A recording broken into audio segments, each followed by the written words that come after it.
host, Chris Crenshaw, and we are live from the 704 once again for episode 101 of the A15 Exchange. And well, of course, last week, massive, just a insane episode. That intro took me pretty much an entire day to do. And yeah, all the sentimental stuff is out of the way. Huge milestone. We did all the pat on the back last week. Alright, it was a very long episode, one of the longest in a while, but it was a very good episode. Appreciate all the love. But it's back to regularly scheduled activities this week, and it's going to be a little bit shorter. I've said that before, and it's been very long, but I actually think this is going to be a very, not too much. We had some stuff happen in entertainment. We had some stuff happen in sports, but it wasn't like a super packed week like last week and like some of the weeks, of course, we have coming up. But, yeah. Very good week. I appreciate all the love, as always, and like you guys did last week, and as you do always. Remember to like, share, and subscribe if you guys are enjoying the content. And, like I always say, for 100, and I probably haven't said it for 100 episodes, but probably close to maybe 90, 80 of these episodes, everything you're looking for is in the description. So even if it's not a long episode like this week's, you want to skip to the Roundup. You want to skip to the NBA offseason, which I'm probably going to kick us off with. I'm going to switch it up, go with the NBA first. If you want to hear me talk about the boys' season finale and Brent's new album in the entertainment segment, feel free. Timestamps are included in the description. You can feel free to skip ahead. It's long-form content. I get it. But yeah, like I said, appreciate all the love last week on reactions, on A15 and everything. Like I said, everything I said last week. Can't wait to do 100 more and 200 more and however far we go with this. But yeah, appreciate all the love. And without further ado, let's get back to it. All right, let's get back to it. And we're not waiting for the NBA to be the main event because it's the off season. I'm not going to give them that. I'll probably let the MLB be the off season, or maybe the NHL Draft. I don't know. But we're going to start off here talking about the NBA off season and Damian Lillard getting $61 million a year. Dame is a fantastic player, of course. He was the 75th anniversary team. Many people had him at 75 if we had to rank all of those players. But nonetheless, Damian Lillard, superstar, right? One of the best point guards of this era. And I guess loyalty pays, I guess the saying that loyalty pays is very, very true because the Portland Trailblazers basically gave him half of the franchise. Dame has made it more clear than ever that he is staying in Portland. He wants to ride this out and try to win a championship there, which I have to commend. I have to commend in an era, in a time and day where we're so clouded by ring culture and kind of ring chasing, and we see kind of players almost turn into mercenaries at points, hopping from team to team to try and just get a ring because of how much importance we've put championships and getting a ring into someone's overall legacy, especially in the NBA. I have to respect it. I don't know if it's smart because I don't know if Portland's going to build a team that is a competitor around Dame, but I respect it. He'll, at the very minimum, of course, he'll probably end up being a Hall of Famer. I would be very shocked if Damian Lillard at this point, after making the 75th anniversary team, is not a Hall of Famer, but he will certainly go down as one of, if not the greatest Trailblazers of all time. So yeah, respect to Dame. He got paid, though. The man's going to be making, I believe, $63 million a year at 36 years old. I would have took the money, forget the ring too. I would have took the money too. He's going to make over $500 million in his career. Dame has got it made. All respect to him. Portland, please put a contender around this man, though. Summer League also started, right? Summer League also started. A lot of the top prospects and some of the prospects from the previous years. And, of course, you've got some people that are, I don't know, you've been here for 8 years, right, in Summer League. But I digress. The young players of the world have all come to here at this year's Summer League. Of course, top performers we'll talk about first. Paolo Banchero. First off, that game, shout out to Queta, by the way. Queta, the center, needs to be getting minutes for the Kings. Y'all got Alex Lynn and Rashawn Holmes in front of him. He better be getting minutes after the way he played. I know it's Summer League, and, take it with a grain of salt, but that he showed, give that man some minutes. All right, Kings, give that man some minutes. That Magic Kings game, first off, had no reason to be as good as it was. Speaking of Paolo, game-saving block. I no words. And then, of course, he's been an offensive force forced it a little bit, and that's been something that, I think he's going to have to adjust. Even at Duke, there were some times where Paulo kind of forced it a little bit. And he's a pretty good decision maker, though he added some turnovers, but he needs to, sometimes slow down a bit. Sometimes, let the game come to himself a little bit and not try to force it despite his talent. Sometimes bailing him out in these situations. He's forced it a little bit in that game, and, that kind of messed with his efficiency, even though he still shot, I think, 40% from the field, which is fine. But he can be better, and that's all about, I think he's got the ambition, he's got the drive to want to be better. But yeah, Paulo's been good for the Magic so far. Chet had a great offensive start, not so much in the past 2 games, but the defense is there, all right, it's there. Kenny Lofton kind of gave him the business, but besides that, Chet has showed that shot blocking on full display. Jabari Smith, the 3rd overall pick for Houston, also been very good defensively, trying to get that offensive game going, trying to figure out where to play him, how to use him, but the defense is translating for the top, the other 2 picks out of that top 3. Jaden Hardy dropped 28. Where has this Jaden Hardy been?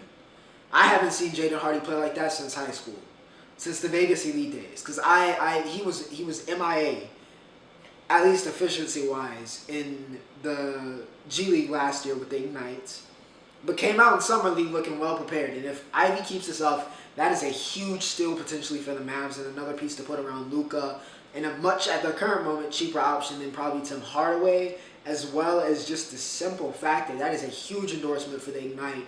If Hardy is able to, his game, even though he didn't look as good, maybe that translates better, to the season because he's got that experience playing against pros. That could be a huge, huge endorsement for the Ignite, so that's something to definitely keep an eye on. Like I said, Grizzlies, Kenny Lofton has been great so far. Shouts Kenny Lofton. Saw him play here at Shud when he was at La Tech. Been highly regarded. I think a lot of people have questions about his weight, but he's been fine so far. But yeah, Summer League, always very interesting. And I feel like people, just have fun with it. A lot of people are like, oh, it's Summer League. They're playing some people that, probably won't even be in the league, like RJ Hampton, with the way he's playing for the Magic in, 3 months. But nonetheless, just have fun with it. Enjoy watching these young guys play and watching them develop and seeing how they play. You should be excited. You are allowed to get excited over the Summer League. I'm a big believer in that. You are allowed to be excited about the Summer League. Now, moving on, we're gonna go to let's see. How about the NHL Draft? I'm going off the top. I didn't even put it in my notes. But the big story happened at the top, didn't it? The big story happened at the top. Juraj Slavkovsky, Slav. There was rumblings, right? There was rumblings that Slav might take the top spot over Shane Wright, and well, it happened. But that wasn't all. That was not all. That wasn't enough. We had Shane Wright's villain origin story start on Thursday night. After Slav went first overall to the Canadians, right? Then Nemec, top defenseman, out of Slovakia, right? Slovakia, by the way, with the top 2 picks. It was a great draft, by the way, for Slovakia. But anyways, Nemec, stud. He goes to the Devils because, of course, they've got Jack Hughes. They don't need Shane Wright. Then Arizona, who was expecting to pick Logan Cooley this entire time, went with Logan Cooley, the fantastic American, super uber talented, not as big of a stature as Slav, but still uber skilled. Did the Michigan shot last year. I think we may have talked about that during Roundup, one of these past couple of episodes. But Cooley ends up going exactly where it's supposed to. Coyotes stood on that, pick Cooley. So Shane Wright falls all the way to 4th. The guy who had been presumed to be the number 1 overall pick since the time he turned 16 years old fell all the way to 4. Got passed over by the Canadian team. The Canadian, I won't say he's the Canadian Gold Boy. He's more like the Canadian Silver Boy because the Canadian Golden Boy, let's be honest, is Connor Bedard. And the tank for him is going to be ridiculous next year. I see some of you teams. But Shane Wright falling all the way to the Kraken was huge. That's huge for the Kraken. If Shane Wright becomes who Shane Wright is expected to become, that can be a massive, massive pickup and kind of turning where that franchise and him being the face of that franchise and kind of getting to build his own legacy. So there's some pros in that for Shane Wright going there, and makes it a little bit interesting. I was surprised to see the Yotes go with Cooley. Fantastic talent. Some people think he may end up being the best player from this draft. I wasn't expecting them to stick once Shane Wright fell to them, but all credit. We'll see. The draft, the NHL draft can be, talent can come from everywhere. Not even just, we can see misses in the first round and guys in the 7th, 5th. It's like any draft, right? Players can emerge. It doesn't really matter what round they're, picked, but players can emerge from everywhere. So we could talk endlessly about this top 4, and then it doesn't matter because none of them work out, or one of them works out. That's just kind of how it is. But for now, shocker there. Cutter Gauthier also, big shout out to him. Goes to the Flyers. Excuse me, I almost said the 76ers. Goes to the Flyers. Big pickup for them as well. And of course, Nemec. That Nemec and Hughes is going to be disgusting. If they turn out, the Devils are building something sooner than later. But yeah, huge news. Slav goes first overall over Shane Wright, and then Shane Wright falls to 4th. That was the interesting stuff in the NHL. Also, DeBrincat. Yeah, they shipped both of them off, by the way. We were worrying about Kirby Dach. He got shipped off. DeBrincat got shipped off to Ottawa. So, yeah, Chicago going all in for Bedard. That's the only thing that makes sense, is they're going all in for Bedard. Also from that Chicago team, but even though he's not playing for Chicago, I guess, anymore, Duncan Keith retired. So, yeah, it's the end of an era for the Blackhawks. It is the end of an era, indeed. Gotta be going in for it. The only thing that makes sense with the moves they made, they have to be going all in on Bedard. Now, entertainment. Thor Love and Thunder. We'll start off with the movies, then we'll go TV, and then we'll talk about music. But Thor Love and Thunder. I got to see this, I think, Saturday? Yeah, was back home in 336, as you guys all know. And got to see it back at the home theater. Not my home theater. Not that I have a theater at home. That'd be marvelous. But, my local theater that I usually go to. Went for all my childhood. All that stuff. Beautiful, beautiful, beautiful. Blah. Thor Love and Thunder. Spoiler alert. I give you 5 seconds to skip ahead. Or it's finished. Alright? 5, 4, 3, 2, 1. Jane died. I'm not going to lie. Even though I read and I saw later that in the comics that Jane does die in the comic version of the storyline they tried to pull from, I didn't know that. I felt kind of ashamed as a comic fan that I did not know that Jane died. I guess I just missed that at some point. So I was shocked that when it came down to it in that final sequence and Gore was making his wish to eternity, that it wasn't, nothing happened. It was like a switch, and they brought Jane back. Like, literally, Natalie Portman came in, got to don it, got jacked, and then was out. It was done. So, yeah, I did not expect to see Jane actually die, but Natalie Portman was great. Gore, I mentioned him. He was a very, very good villain. I think a little bit underutilized. He only killed one, at least on screen, killed one god. Off screen, he killed a bunch, but on screen, he only killed one god. For the guy, it's called the God Butcher, and what Gore is, at least in the comics, and the reputation that precedes him, I would have liked to seen a little bit more. I would have liked to seen a little bit more. I think Taika kind of got lost in the sauce of his jokes a little bit. Kind of, led a little bit too much with that. Taika is very, very funny. He's a very, very good director, but I think he leaned a little bit too heavy in this. So we kind of had some tone. It wasn't as drastic with me in terms of polarization, but there was definitely some tone switches where super serious moment where this could be a really big, emotional moment that could hit the audience that didn't hit as hard because it was followed up with a joke or it was preceded by a joke or something, to lighten the mood. And this movie didn't always need that. There needed to be a little bit more of a balance, and I think that would have made this a very, very good movie. And of course, like I said, with Gore doing a little bit more, but Christian Bale, again, a legendary actor. His range is ridiculous. This is the man that was Bruce Wayne, and here he is as it's night and day. And he's done this over and over and over again. Christian Bale, legendary actor. What else? Hemsworth is great as Thor. I mean, I can't really mention anybody else as him. It was cool to see they brought his brother Matt Damon back as like the actors in Asgard. Tessa's great as Valkyrie. Yeah. She did enough. I saw some people say she didn't do enough. Maybe, kind of a little bit of a cop-out there at the end and kind of how they took her out. But, she was fine. Valkyrie's not really like, she's a main character, but she's not like Thor level main character. So I think she had enough. She did enough. She wasn't like screwed over. It wasn't too bad. So yeah. Kids, seeing Hamil's son was cool, and seeing him kind of get the powers. I actually enjoyed Axel. He was it was cool. So I'm interested to see if he becomes like, I don't know, could bring him back. Could bring him back and see how we go there. In credits, Jane makes it to Valhalla. That was cool. Trying to think of anything else. Yeah, Thor Love and Thunder. I mean, I recommend it. It wasn't a bad movie, but don't expect nothing that was like No Way Home or the Batman level of comic book movie this year. It was not on that level. It wasn't. I'm going to be straight up. It wasn't. It was a solid movie, though. It was a solid, and I'll give it that. The Boys season finale.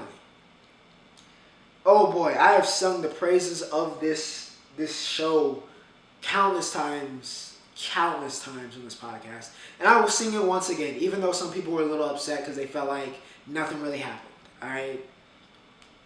Sure, whatever, we're back kind of in the same square, except it's worse. And you know what? We couldn't just skip from season 2 to season 4 where everything appears like it's just going to all fall down. We couldn't just skip ahead. We had to, air out these things. And we aired out these things with some of the best episodes. Even though people are a little bit more polarized on the finale, it appears. We had some of the best episodes of the entire series this season, so I'm not ready to just kind of throw it all away. This wasn't Game of Thrones level kind of sabotage. Get out of here, that was ridiculous. Anyways, yeah, so Butcher, of course, they turned on Soldier Boy, which is not what was expected. We expected Soldier Boy, Homeboy, Homelander, maybe the father-son team up here. And we had a father-son team up, but it wasn't Homelander and Soldier Boy. Soldier Boy gets kind of turned on by the boys. They team up with Homelander. It was a madness. Well, they didn't really team up, but they kind of aligned for a moment. But anyways, Soldier Boy ends up with Mallory. I'm very interested to see how that kind of turns out in the future, considering Soldier Boy and Mallory's history. Annie fully has joined the boys. So, yeah, we'll see how that goes in season 4 and see if her and Huey can kind of repair that relationship. Butcher is dying. Of course, he kept taking the V. So now he's got a year to live, or at least 18 months is what they said. He's back with the boys, of course, after Ryan left him. And the father-son team-up we got was not, like I said, Homelander and Soldier Boy. It was Ryan and Homelander, and it was tragic. That kid is gone. I mean, I'm done with him. I'm done with him. Whatever happens to him at this point is whatever happens to him. I would have let Soldier Boy take him out. Personally, I would have let him take him out. I wouldn't have saved Ryan. I don't care. He wants to be a Homelander. He can go with the grave, and he can, lose his powers with his father. If that's who he wants to be, his father, let him make his bed, and he can sleep at it. You know what I mean? So, it is what it is. But, yeah, Ryan, and then he smiled at the end after Homelander butchered a guy that was like a protester, and then the crowd cheered. So, Homelander has no leash. I mean, he's unhinged. He was unhinged last season. He was unhinged second season. He was unhinged the first season. He's done. It can't get much worse. All right, the boys are down horrendous. I have no idea what's going to happen next, but we'll see, and we'll be tuned in. It was a fantastic third season, and yeah, I cannot wait for season 4. Love the cast, and yeah, we've sung its praises enough. All right, the boys. If you're not watching it, go watch it. Do yourself that favor. Umbrella Academy. Before this, I have to end this segment. Well, I won't have to end the segment, but I have to end the recording for a second. Umbrella Academy, Allison, shady. So shady. Everybody loses their powers. It was a solid season. I would have liked to see more of the Sparrows. I will say that. I want to see more of the Sparrows and kind of their interests and how they grew up. We'll see if Hargraves is actually dead. I'm not sure if I believe that. Oh, yeah, of course, we saw Hargraves looking over with his wife now, so we'll see what happens there. That's going to be a very interesting storyline going in next year. And, of course, everybody lost their powers. And Sloane's gone. So, I don't know where we go from here. Again, 5 and Aiden Gallagher. Oh, my dude. He is up next. All right, Aiden Gallagher's up next. 5 is still my favorite character on the show. But, yeah, it was a solid season. It was a pretty good season. Interested to see where we go here, from here now. Brent Faiyaz. Yes, I can't call him the Toxic King anymore. We'll leave that for the future. Because Brent no longer wants to be referred to as toxic. And I'm also going to say, I'm not going to give this an album rating yet. I'm not going to do it because I'm still riding off the high of listening to it for the first time. I am still riding off of that high. That's how good this album was. So I'm not prepared in the heat of the moment to just go and give this some like super, I'm gonna go do it again, and we'll come back to it. But for now, we're just gonna sing its praises. But I'm not gonna give it a rating because that might be highly, highly inflated because of the heat of the moment. But yeah, Brent, this was fantastic. Wonderland. I mean, the only thing I would say is that I wish the songs, like I said last week, that we've already heard 2 years ago or a year ago were left off, or at least you compensated for that a little bit. That's the only thing I would say. That's the only problem I had. Even though Wasting Time, Dead Man Walking are amazing songs, I heard them before. I want new music. Not the old music, even though the old music's great. It's a new album. Give me new music. That's the only thing I'll say. But besides that, this was a fantastic album. The skits, I mean, Oblivion was a madness. All right, Oblivion was a madness. A little bit of Deja Vu as well. That probably says more about me though. But that was a madness. Loose Change, Ghetto Gatsby featuring Alicia Keys. Just I could go on and on. All Mine. This album was top to bottom fantastic. One of the best albums of the year. I'm gonna say it without even giving it a rating yet. Yeah, it was fantastic. He delivered. What do we expect? But he delivered. So what more can I say? The production, the mixing, the vocals, the content, it was there. Everything was there. I have very little bad to say, but in the heat of this moment, I am not going to give it a rating. But boy, oh boy, is it going to be very, very high. Album of the year contender. Shout out to Brent. Wonderland. Stop calling him toxic. He doesn't want to be called toxic, so we're just going to call him what he is, and that is brilliant. Okay. All right, now for the MLB. Yes, we're talking about baseball. Baseball fans rejoice. We are back. The baseball segment has returned to the 815 Exchange. Starting off, before we get to the All-Star starters, we'll let that in. We'll talk about what happened this week. Judge hit 30 before the All-Star break. We've been going back and forth with the Red Sox. Classic, of course, always. Us in Boston, always. And it had been a great start. It had been a great start until last night, which we folded and let Verdugo watch us off after he'd been talking reckless the whole week. But you know what? It is what it is. It's why it's one of the premier rivalries in sports. No matter what our records are, that's how it is. All right, that's how it is. However, we are the first team to have 60 wins. Currently the number one team in the power rankings for however long. Who's counting? Who's really counting? But yeah, Yankees up good, but we did get walked off yesterday. Whatever. The other team that's in New York, our little brother, the Mets. Pete Alonso has been big time. He's at 23 home runs. Hit 23rd yesterday. 70 RBIs, first man to 70 RBIs. So yeah, Alonso quietly having possibly an MVP caliber year, especially with Bryce Harper getting injured and being out potentially for the season. Alonso could grab an MVP honor here this year. He's been fantastic. He's one of the premier power hitters in the league and has been for a while. Reigning defending home run derby champion as well. We'll see if he defends that in LA. But yeah, Alonso, he's been on his best behavior. Orioles, going back to the AL Beast. I am sick of this division. The Orioles have won 7 straight. Even the Orioles aren't even bad anymore. I mean, honestly, all 5 teams at this rate could be playoff teams. That can't happen, but, I mean, we are the best team in the league. Then you have the Blue Jays, and then you have the Red Sox, then you have the Rays, and now the Orioles want to be good off of having now, they called up Adley, right? Thought that was it. No, they got the number 1 pitching prospect in Grayson Rodriguez, and now, after the updated rankings, they have the number 5 prospect in all of baseball. It's just, oh my goodness. This the division. It's insane, but it's also validating to be this good in the AL East because it means that we're legitimate. We're legitimate contenders. If you're good in the AL East, that means you can play with anybody else in the league. So gratifying, but very, very stressful. Orioles won 7 straight. Kudos to the Baltimore fans and kudos to the Orioles themselves. Now, All-Star starters have been announced. Jordan Alvarez was not picked in favor of Shohei Ohtani, so that kind of gets some eyebrows, as well as a few others. I cannot remember his name. For whatever reason, it's escaping me. But Jordan Alvarez was definitely the big one. Starting with the National League. At shortstop, we have Trea Turner. Paul Goldschmidt, by the way, who's hitting .346.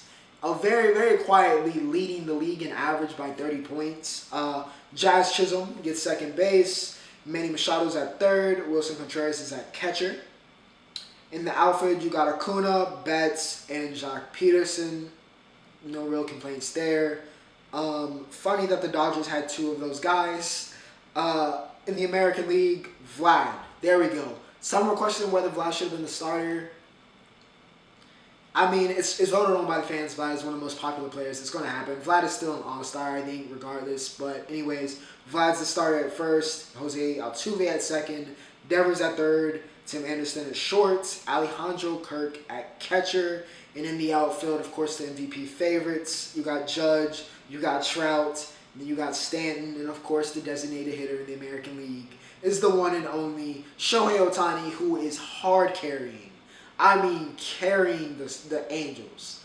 It's getting ridiculous. He's actually he's not having the same offensive output, but his pitching this year has been off. I mean, he's in the Cy Young conversation. Forget MVP. He could win both this year, potentially. He's been on a different level. However, Sandy Alcantara might have something to say about that. However, that's in the National League. So, I don't know. He might. Ohtani, he's been on fire, however, in this first half, at least pitching-wise. But he's the DH in the American League. Bryce is the DH in the National League. However, Bryce is hurt. We'll see if he's back. I very much so doubt it. But those are the all-star starters. I don't really have too many complaints. I think it's pretty fair. You could say Alvarez should be in over Ohtani, especially if Ohtani is, starting pitcher. But it is what it is. He's still going to make the all-star team. Again, this was the starters, right? It is what it is. Everybody's going to play. Everybody plays like an inning anyway, so it's not really a big deal. But, yeah, those are the all-star starters. And now, with that said, ladies and gentlemen, we have reached the roundup. Like I said, it's not going to be too long of an episode this week, all right? Going over to the UFC, of course, next week we've got Yair versus Brian Ortega, which should be fire. But we had a firefight between Faiyaz and RDA this week. In this week's Fight Night main event. And it went down to round 5. Faiyaz probably winning. I mean, it was a pretty good fight. I'll say it's a good fight. It was a very good fight, honestly. I won't say it was fight of the year contender, but it was a good fight. However, Faiyaz's corner. Finally, we have a corner that even if, he possibly is winning, they said go out and win it in round 5, and he did just that. In less than a minute, goes out there, knocks out RDA, who is, he'll be in the Hall of Fame because, he's a former champion. But listen, RDA he's like he's the gatekeeper for the contenders, right? If you get past RDA, then it's like, okay, you're a contender. You can battle. All right, you might, we'll see if you can get to champion level. But, you get past RDA, you're good. You're good. You don't get past them, then you're going to have to settle some. You're going to fight it out a little bit. But Faiyaz passes the RDA test, and he advances. Dude is a savage. He is a savage. He's a savage. It looked like I thought he was going to be gassed going in round 5, winning. And finished it. Perfect execution of his game plan. Shout out to Faiyaz. His rise has been great. Charles Leclerc, finally. Ferrari, I don't know who you prayed to this week, but it worked out. Leclerc finally wins again. He wins in Austria this week. Beats Max after Max had a dominant weekend. Had fastest lap. Led the most laps led. He won qualifying. It looked like it was Max all week. But Charles able to get it done in Austria finally. Max still up, I think, like 20-some points, but it's good to see Charles at least hopefully potentially make this as good as a title race as it looks like it was going to be before Max kind of pulled away and Leclerc hit this rut over the past month. Wimbledon. Joker, and I'm not talking about Nikolai Novak in this case, wins his 21st. He wins at Wimbledon again over Kyrgios. Nadal got injured, had to forfeit the semifinal versus Kyrgios, who had a hell of a run to the final. But listen, Novak is Novak. He's one of the greatest of all time for a reason. He gets his 21st, moves into second, clear of Roger, and one behind Rafa, of course. But yeah, Joker wins at Wimbledon. Not much more to say there. Rybinka becomes the youngest winner of the ladies' final at Wimbledon since 2011. At 23 years old, she wins over Jabeur in, I believe, straight sets. So, yeah, congrats to Rybinka. We've seen a lot of, been a youth movement. It's been a young woman's game for sure in women's tennis. It has been a young person's game. We've seen a lot of young winners, a lot of young stars. So, A lot of young talent, which is cool to see. It's always cool to see a lot of young talent, in particular, arrogant sport. And we'll see how those careers develop, who rises to the top, who emerges as the best of this generation, because it seems like we've got a lot of competition with how young the winners have been lately, especially coming off of Ash Barty retiring suddenly last year, opened up a lot of windows. Serena finally coming down from her throne, even though she's still the GOAT. But, of course, it seems like we're out of her era. Osaka, who's not even lapsed up with them, has been, kind of dealing with some stuff and is kind of a non-factor. So it's opened up a lot of doors for a lot of, great young, women's players to kind of emerge. And we've seen that. It's going to be interesting to see how that goes. But congrats to Rybika. Gets the win at Wimbledon. I believe that's her first major title. And without say, ladies and gentlemen, we have said all we need to for this week, episode 101. And as always, it's been a pleasure singing out what has happened in sports and entertainment. I believe one episode, that'd be 103. Might be a surprise. I am due to be at Rolling Out Miami that weekend, so we might be live from the 305. So finally somewhere besides the 336 and the 704. We might be live for the 305, but I won't promise anything, but we might be live from the 305 in 2 weeks. But without further ado, I hope you guys enjoyed. But for episode 101, Ocho, signing off.